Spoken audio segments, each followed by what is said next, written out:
thank you very much for inviting me. It's great to be here with Joe Zalot and Gerry Woods. Of course, Joe always makes my job easier because everything I was going to say he's already said, so there's not too much. I only disagree on him on one issue. I don't like the term actively dying. I've been practicing for 45 years, and the only time I've seen anybody actively dying if somebody's killing them. So the term is very much misunderstood, and it really doesn't have a scientific basis, but the way he used it, of course, was correct. It's just very much misunderstood. But Gerry, I haven't seen in years. So anyhow, from the good old days when the kids were all young, and the question now is, how many grandchildren? I'm embarrassed. Only two. Only two are married, though, Joe. Oh, my goodness. Yeah, I got 15. I've got more kids than you do. Yeah, that's why I didn't want to ask that question. Smart choice. Anyhow, so I usually, there's usually a thing I say first in any talk that I give, and that's about my grandfather, Blessed Nicholas Conrad. I have a table out there where we have a third-class relic for anyone to pick up for yourself, for your family, for your friends, and for your enemies. I've got plenty of them. It's third class because it's been touched to a second-class relic, which is the cassock that my grandfather was wearing when he was killed by the Soviet KGB in 1941 when the war broke out and the Germans were attacking the Soviets who were occupying Western Ukraine at that time. And at that time, Nikita Khrushchev, who was in charge of Ukraine, gave the order to start murdering priests. And he said, we'll kill as many as we can now, and we'll kill the rest of them when we come back. So they managed to kill only 12 priests. He was one of them. And when they came back, they killed another 1,500, either died or were disappeared or rotted in Siberia. So, but the first 12 were known, so he was one of 26 martyrs who were beatified by St. John Paul II in 2001. So there's a handout, and pick up the relic. If you want to invite me to your parish or anywhere else to give a talk, I'll be glad to do that because I can talk all day about that. But the second thing, and I missed some of Gerry's talk because I had to call a patient who had COVID. As COVID's going around a little bit again, it's not very serious. It's now, the variants are not, I haven't seen anybody die, certainly. I haven't even seen anybody hospitalized with these variants. But I've been treating it for over 2.5 years, and there's a handout that's blue, if you can see that on about the dangers of the COVID vaccine, which are, of course, not vaccines at all. They're an artificial gene producing an artificial protein, which is the most toxic part of that COVID virus, produced in the lab in China. But be that as it may, I could give a whole talk about that. But the main thing is that I don't recommend to take any of these vaccines to my patients. If you already had one and you got away with it, don't get another one. If you haven't had one, don't get it. COVID is treatable. I've treated people with hydroxychloroquine and ivermectin for all these years. No one died. No one was even hospitalized. It was hundreds of people. So if you do get it, it is treatable. If your doctor won't do it, I'll say it you can call me, my contact information, and I will treat you. And so it doesn't look like I'm soliciting business because these lawyers will get after me. So if that's necessary, that is provided your doctor won't treat you, or if he'll only treat you with Paxlovid, which I don't recommend, but it's up to you. At least Paxlovid won't kill you, but it's not a good drug. I won't even charge you for that because, again, to avoid any legal situations like that. Anyhow, be that as it may, so before I start answering questions, there are two handouts there that are apropos to this talk. One is about advanced misdirectives. It's called Advanced Misdirectives in Catholic Hospitals. So both of these are talks I gave on the international level. So if you pick up these handouts, put them in your folder, take them home, study, read them when you have a chance, because some of it it was all directed towards other doctors. So if you don't understand anything there, because we talk funny, feel free to call me or email me, and I'll be glad to personally answer any questions that you have about that. But the problem is that I think I should point out that the advanced directives are so misinterpreted. And there's an additional problem in Catholic hospitals, which is something I call stealth euthanasia. And I'll elaborate a little bit more if you ask me a question. And that is exactly what Joe alluded to, was taking ordinary treatment and pretending that it's extraordinary treatment, and therefore denying the patient that. And what is even worse, because you talked about truly what the advanced directive, what the bishops said in the directives. Yes, it's true, and the Vatican document in 1980 on euthanasia says the patient makes the decision, but the document says it has to be the advice of a physician most familiar with the case. I think that's the language they use in there. And what we face now is, even in Catholic hospitals, and this is how some of these people who questioned John Paul's elocution in 2004 say, well, it's your decision, so nutrition and hydration, if you decide that that's extraordinary, it's up to you. Well, that's not that easy from a doctor's point of view. If I know it's ordinary and I know it's obligatory, and you make that decision, and you say, oh, in my mind it's extraordinary, so I don't want it. Well, I'm going to do everything I can to convince you, but if you insist, I'm not going to withdraw food and nutrition from you. I'll have to, you'll have to dismiss me from the case and get another doctor. That's what's been happening a lot in these Catholic hospitals, where they take that, especially that Jesuit consortium that criticized the congregation's decision upholding Pope John Paul II's elocution in 2004. Okay, I'll cover the rest in the questions and answers. All I can tell you, though, I'm going to take a little credit for Pope John Paul's document in 2004. I was on the board of the international conference that we sponsored his talk, and we were sitting in a room, and my job was to match the English version of the liturgical text. We had a lot of masses and things during that whole convention, to match the English version to the Italian and French versions, which were in the language of the conference.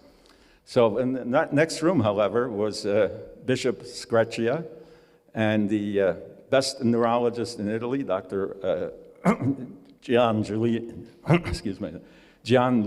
Gili, and they were translating the Pope's document into English.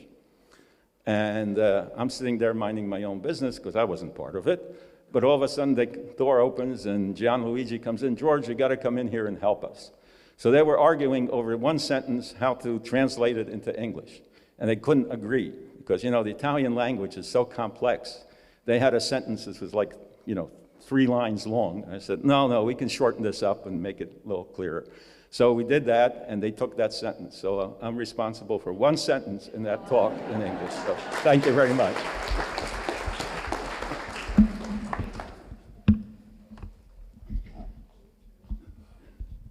Hi, my question was about POLST and how that is used, and if it is something that they bring to your house, and can you take out your order, your legal documents and say we don't want this, your healthcare power of attorney. But I had never heard of that before, so I'm just curious, like what that is. I'm sorry. I'll respond to that. Yeah. Is your question, do you have to have that document? Well, it's not started by us, is it? No. So it's something that could come into our experience without us really wanting it, or? Yeah. Joe and Dr. Isajiw could probably address this better than I. I think it would probably come about as a result of a discussion between a physician and the patient, whether you want this thing. People are afraid.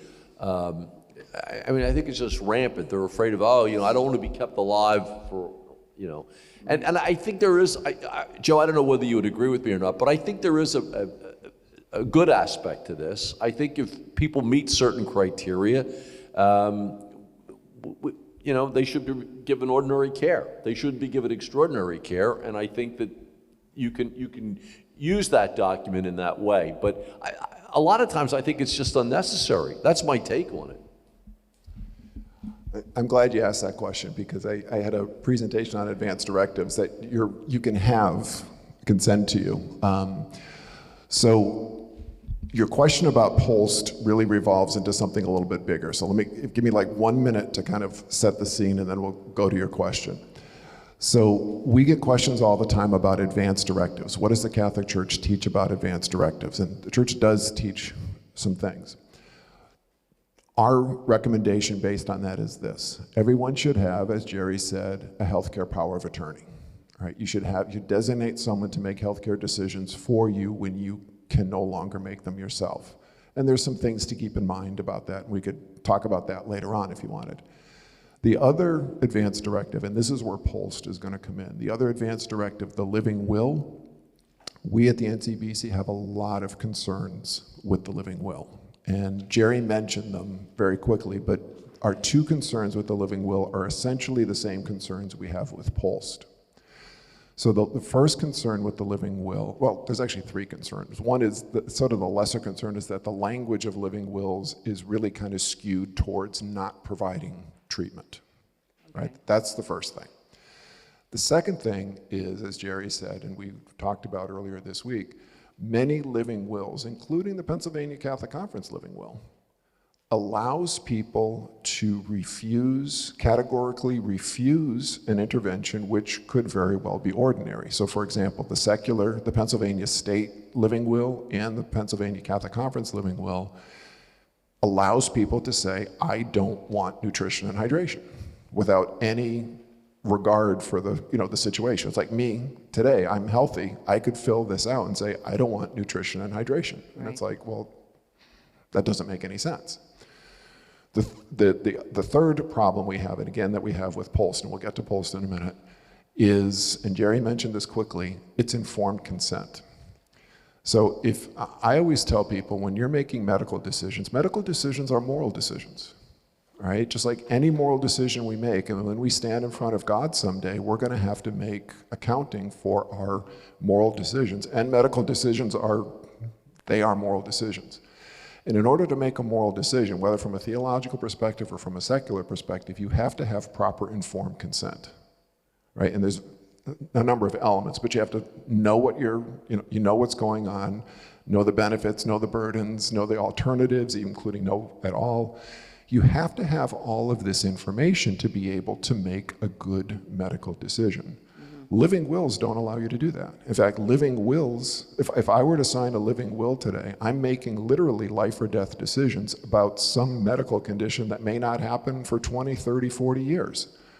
And how in the world can I know what all of those circumstances are around my condition to make that decision? So what we would say in terms of a living will is, unless you're in a situation, you've been diagnosed with a terminal illness and you have 6 months or less to live, something like that, and you want to direct your care in that way, a living will can be appropriate in that type of a situation.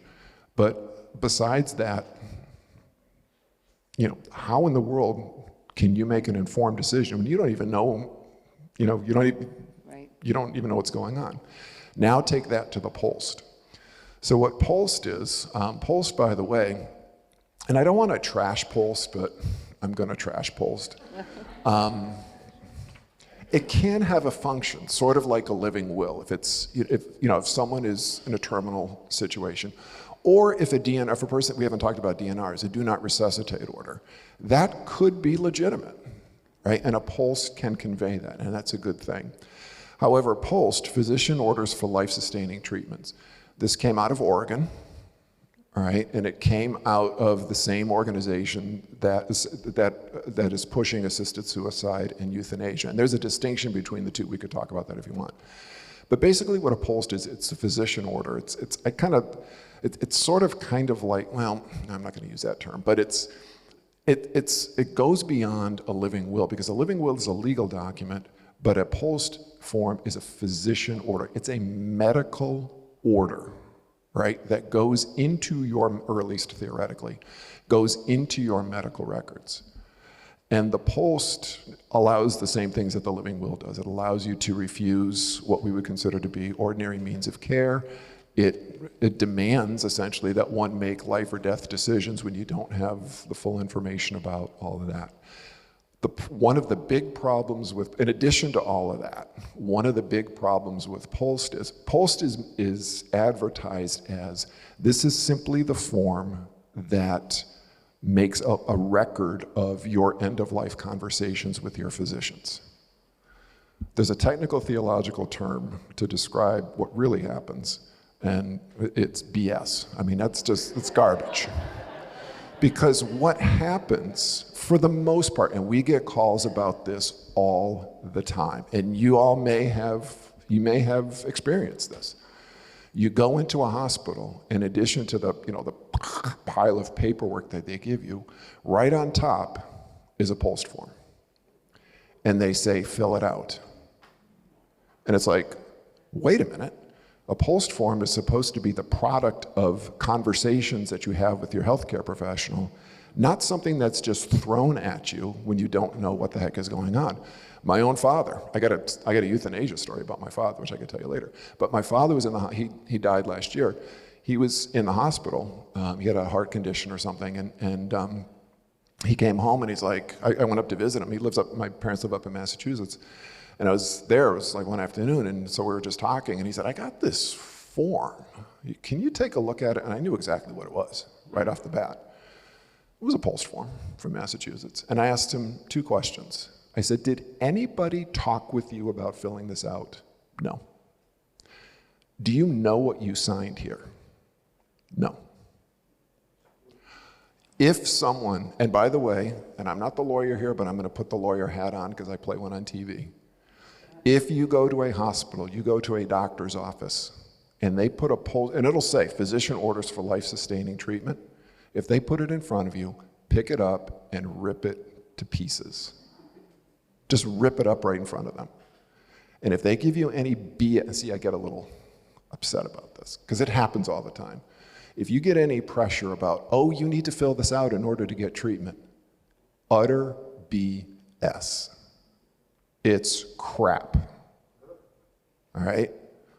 If you're not comfortable filling something out, particularly if you don't know what it is, don't fill it out. Rip it up right in front of their faces and say, I'm going to call my lawyer, I'm going to call counsel. Because this is what is being pushed in hospitals. They want you to make decisions. I'll stop there. But that's what a post is. Yeah. Yeah, thank you, Joe. That's exactly the case, especially in nursing homes. My experience, everyone has to have one, and then you come in to make rounds on the patient. They say, "Here, doctor, you got to co-sign it." Well, I haven't even talked to the patient. Most of these patients, you can't talk to them because they're already, to some degree, not mentally functioning as well to be able to make informed consent. But the worst thing about that makes it worse than a regular advance directive, because at least a regular advance directive, if interpreted correctly, says all these things that I do not want apply only if I am terminal. Okay? So when they have a regular advance directive, if the patient gets sick, they call me and ask me if it's, I have to make a decision whether it goes into effect or not. On the post, that doesn't happen. They follow the order on the post without ever letting me know. And I just get called to sign the death certificate, so I don't like that. But very, very well stated. I'm just going to tell you one more thing about advanced directives in general, because I only recommend to have the durable power of attorney. I tell people, don't even do the living will part. I'll just give you an example as to why. Now, you talked about your father, I'm going to talk about my mother. Well, unfortunately for me, my mother wouldn't let anyone else be her physician except myself. And the problem with that was that if I told her she needed something that she liked, she'd say, fine. And if she didn't like it, she'd say, you're not a good doctor, you don't know what you're talking about. Well, at that point, she was like 89 years old. And I said, fine, I'll get you another doctor. I'll be very happy to do that. No, no, no, I won't have any other doctor. Well, anyhow, she never signed any documents, thank God, but it didn't matter to me because I was in charge. So she had to, last 3 years of her life, she died at age 93. She was in a nursing home, and she needed a feeding tube. I don't want to go into exactly the situation when we put it in. That was the whole thing, she didn't have a power of attorney, so there was a big fight among, siblings and Why didn't you come to me, George? I don't know. You were too far away or something. No, my mother wouldn't have agreed to do anything. That's the problem. So, no, the point is there was a problem convincing my brothers and my sister that she needed a feeding tube because they didn't know any better. They thought, other people thought she was dying, but all she did was had malnutrition and she was swelling because of low protein. Once we got the feeding tube in her, she did fine, recovered. But 3 years later, she had this condition which caused her lungs to get worse and worse. And but I would visit her in nursing homes close by almost every day. Sometimes she'd pull the feeding tube out. They call me, I go in, and it's very easy to put in once the tract is done. You don't have to go back to the hospital or anything to put it back in. And I say, Mom, why'd you pull it out? She said, oh, I don't need this, I don't need this. And I'd say, but you do, because you can't eat. It's the only way you can stay alive, the food going through a tube. Well, I don't want to stay alive. Let me die, I'm fine, I'm happy, I'm gonna die. Well, I would just ignore that, put the tube back in, and 3 months later, she'd do the same thing over again. Well, finally, her lungs got to the stage where she got short of breath, and she was actually, it was the last stage of the lungs. They called me in the middle of the night that she's short of breath, and I got up, and as I was approaching the nursing home, the ambulance was there, and they were putting her in the ambulance. And she grabbed my hand and said, I can't breathe, George, don't let me die, don't let me die, please. So we admitted her to hospital, made her comfortable. It turned out that if she had gotten intubated, she would have had to be on a ventilator for the rest of her life. And that was clearly extraordinary. And I knew she wouldn't want that. She probably pulled that out anyhow. So, like she did the tube. So we did not put her on the ventilator. And she died very peacefully from the fact that the lungs were retaining carbon dioxide, painless, etc. We had to give her a little bit of morphine, but we didn't kill her with the morphine. And she had intravenous fluids, kept her well hydrated. And that brings up the other subject, which is sometimes in hospice when a patient is truly terminal, and a lot of things may be extraordinary, but if you give morphine in a well-hydrated patient, that's not going to kill him. But if you allow a patient to be dehydrated and their blood pressure will go down with the morphine because it relaxes the blood vessels, that's going to hasten their death. So this is often a problem in hospice, and when I deal with hospice, if they don't agree to provide at least fluid, which can be done by intravenous, or very easily through a very small tube through the nose that I can easily put down. You don't have to go to hospital. It's not a PEG tube, and it gives patient comfort and allows us to treat them with morphine without hastening their death. So that's, I just want to make that point. To summarize both Joe and Dr. Isajiw, don't sign the post because it gets the hospital off the hook for not delivering ordinary care.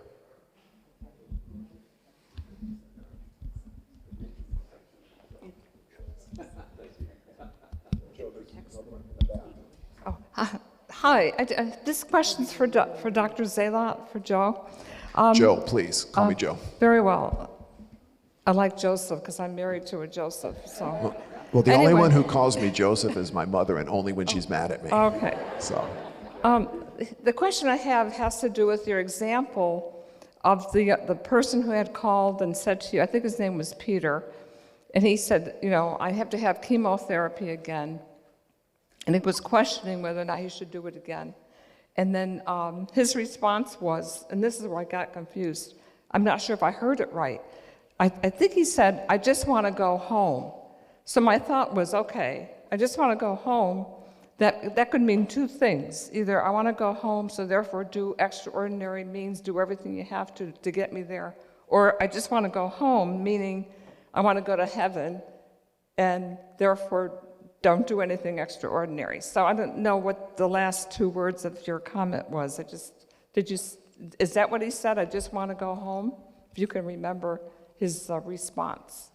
I don't, I mean, it's a hypothetical case, so I'm not exactly sure what I said here, but going home in this situation would have been going home to his earthly home. Okay, so so that he could do the things that he wanted to do before he died. So for example, like when people call us in these types of situations, maybe they want to go to Rome, maybe they want to do that, or they want to spend time with their grandchildren, or there's a family wedding coming up, or there's something that they want to be, quote unquote, as healthy as they can be for in the near future. And that's what I meant by going home. Let me add to that. I'm glad that question was asked, because I might have forgotten to cover this subject. But this is a common thing. People say, let me die so I can go to heaven. More often, it's not the patient that says this, it's the patient who's not competent, and the family says, grandmom's lived a very good life, she says the rosary every day, we're sure she's going right to heaven, why allow her to suffer anymore?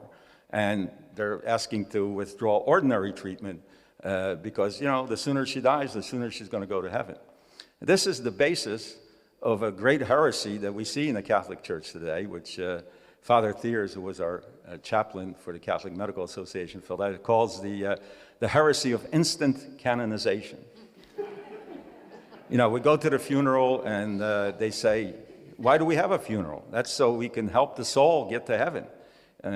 We don't know how much anybody's given soul or our own will have to go through purgatory or whatever cleansing that has to be done before we get to heaven. We have the confidence through the virtue of hope that they will go to heaven, but we don't know they're going to heaven right away. If we did, then we can call them a saint. But they tell me there's no such thing as a living saint. You have to be dead, and declare a saint later on by the church. So you go to the funeral and they'll say, "There's Grandmom looking from above from heaven," and so forth, and smiling on us, and we're celebrating her life and all that. Well, let me tell you what I found in my research. It's in one of my handouts there. St. Catherine of Genoa had visions of purgatory, and she wrote in her memoirs. She said, if you owe, and this is, 16th century, I don't remember, not a good historian.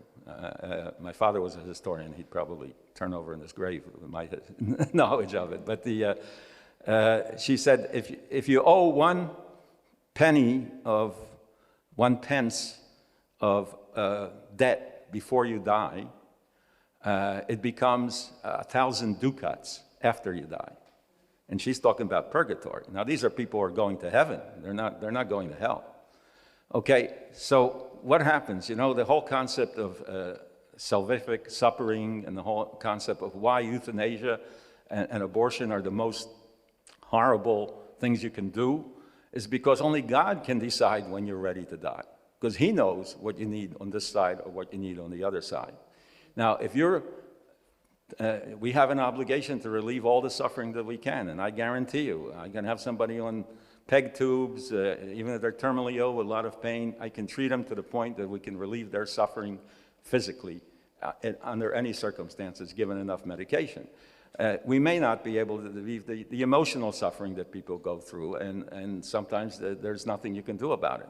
But on the other hand, you can't it's not a sum-zero game. In other words, so if you say to a patient, okay, I'm going to give you a lethal dose so to end your suffering, and even if he agrees and he wants that, what does that mean when he gets to the other side? If God had intended that he still had to live with ordinary treatment, for whatever reason God only knows, you think that he's just going to give up on that? So there goes St. Catherine of Genoa. It becomes 1,000 ducats. Now, why is it less on this side?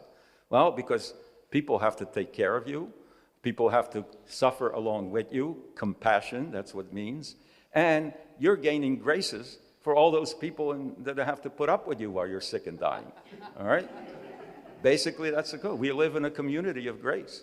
And that's the reason St. Catherine was given that revelation. So this is the basis of a lot of what I call Catholic stealth euthanasia, which essentially involves saying, okay, we're going to deny you ordinary treatment so that you can go to heaven and end your suffering. And that's the very definition of euthanasia. And the problem with that is that if you don't have a physician who's on the other side who can point that out. And on the other hand, if you have, like we have unfortunately in some Catholic hospitals, ethics committee that go the wrong way. I was faced with one for many, many years in my attending at Mercy Catholic Medical Center.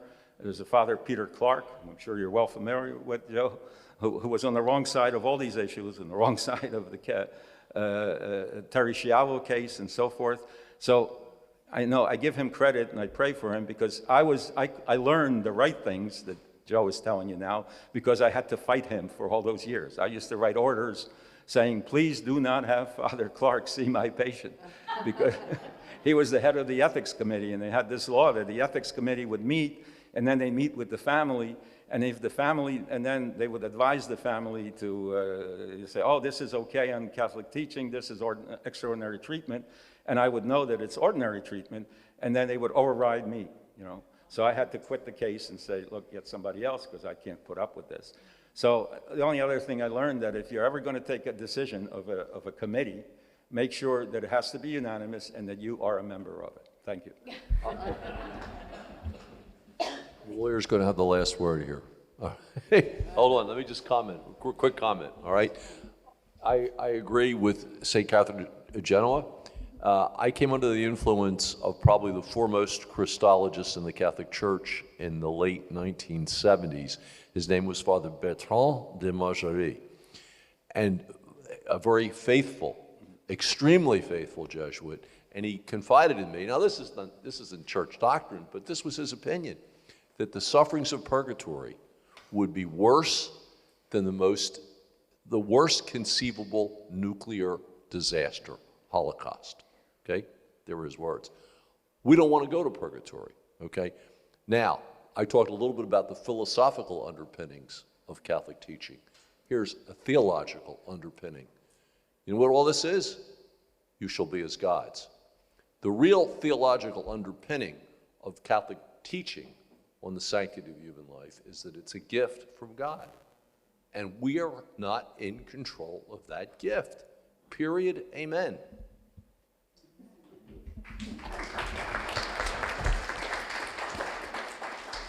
Oh, first, I just want to say thank you for coming out. I appreciate all of you here.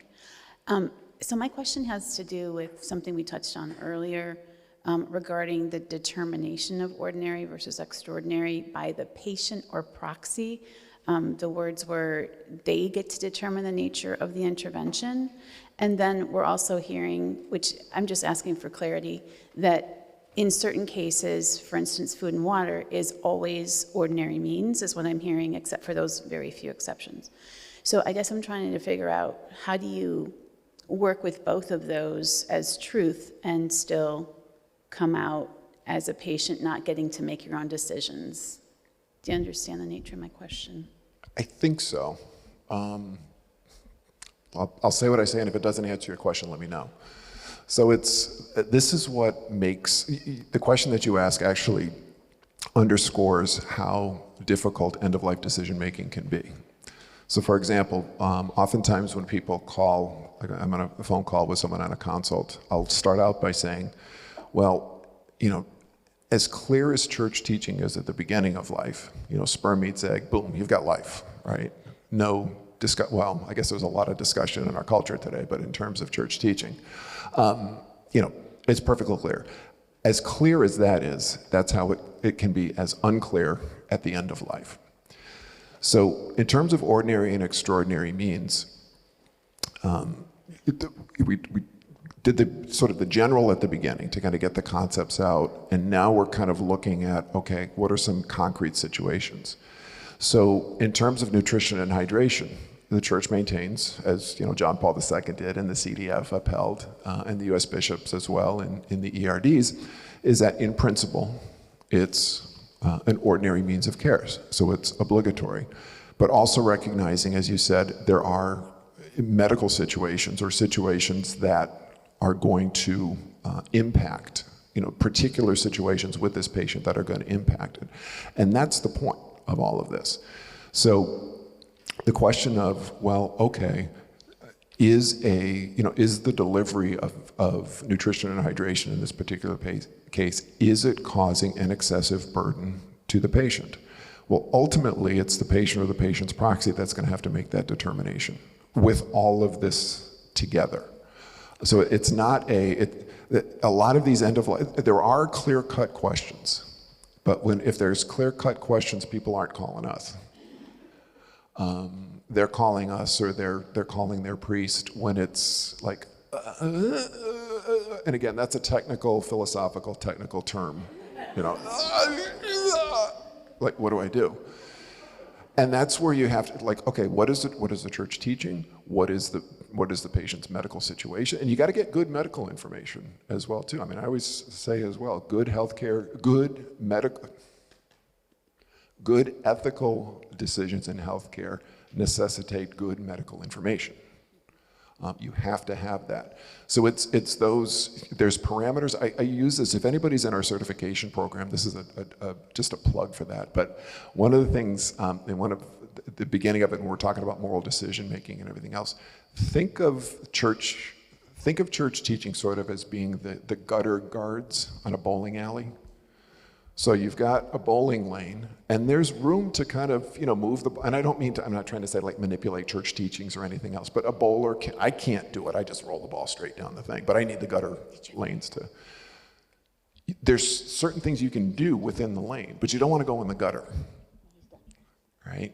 And so what the church's teachings really are those gutter guards, right? Here's a range in which you can decide, but don't go this far this way, don't go this far that way. And so I think that's, in terms of making concrete decisions, you have to take the objective church teachings, but then they always have to be applied in particular situations. And I think we had a question. Hi. We were talking about the POLST form, and it just made me think about, there are times when I've gone to doctor's offices, and when I'm checking in, they want me to sign on an electronic thing, a document I haven't even seen. Do you foresee, or have you ever heard of that happening with the POLST form? Because I find that really ridiculous that they're like, you're authorizing this, or whatever the case may be. Oh, yeah. I mean, it happens all the time. You're absolutely right. I mean, I don't have an electronic record, so of course I advise people just, to get a power of attorney, and I never even talk about, if I talk about POLST, don't sign it. The other alternative, though, some people are put in a situation they have to sign it. Fortunately, on the POLST form, you can check off, I want everything. Even if you have a legitimate situation where you should not be resuscitated, like severe heart disease, congestive heart failure, or something that will only be harmed by resuscitation or will only be able to bring you back temporarily, I say, though, because you can't, unless you talk to somebody about the details of that, just sign, I want everything done. If you're in a situation where CPR isn't going to help you, then it's not going to help you anyhow, whether you're allowing it or you're not allowing it. So, you err on that side. But fortunately, as I said, that's unfortunately there are situations where you're forced to do it. Just one more thing about how I learned to handle the idea that the patient makes the decision. First of all, make sure that the biggest document, the document on euthanasia, is that the decision has to be an informed one, and the people doing the informing, as Joe said, has to be the person most familiar with the medical aspect, which would be the doctor or the specialist or whoever. And this is where we fail as a medical profession. We say, okay, whatever you want is fine, I'll do whatever you want. Well, the doctor has an obligation to make a judgment. Dr. Joe Gambesha, my mentor of many years before, always just say the physician makes a judgment, and it's his obligation to tell the patient, this is, in my opinion, this is what's ordinary, this is what's extraordinary, and then the patient makes the decision. Keep in mind also, if the patient decides that he wants extraordinary treatment, that should be honored. Now we have situations now where people are saying, no, we can't give it to you because you'll cost society too much money. So that's a problem. If somebody wants it and it's available without having to take treatment away from someone else in terms of rationing and all that, we get into a whole different subject, then you're obligated to do it. But the main point is this, though. There's two situations where the patient himself is rational and makes informed consent, and I'm dealing with him, or when we're dealing with substitute judgment by a family. And with the patient themselves, if they say in first, oh, I don't want that feeding tube and whatever, I don't say, forget it, goodbye, I'm not going to be your doctor anymore. I'll say, okay, I'll stay with you. 3 or 4 days later, and they say, I'm thirsty or I'm starting to get cramps in my legs. I say, you know what? And they say, I want you to give me more morphine. I said, you know what? I give you more morphine for this, and you're going to start getting groggy, and you won't be conscious and all this. If I give you enough to take care of that symptom, why don't I just give you some nutrition and hydration and explain to them how easy it is? And nowadays, we can put in PEG tubes without even staying in the hospital overnight. We can do it through radiology. You don't even, you shouldn't even call it PEG tube anymore, because that's percutaneous enteroscopic.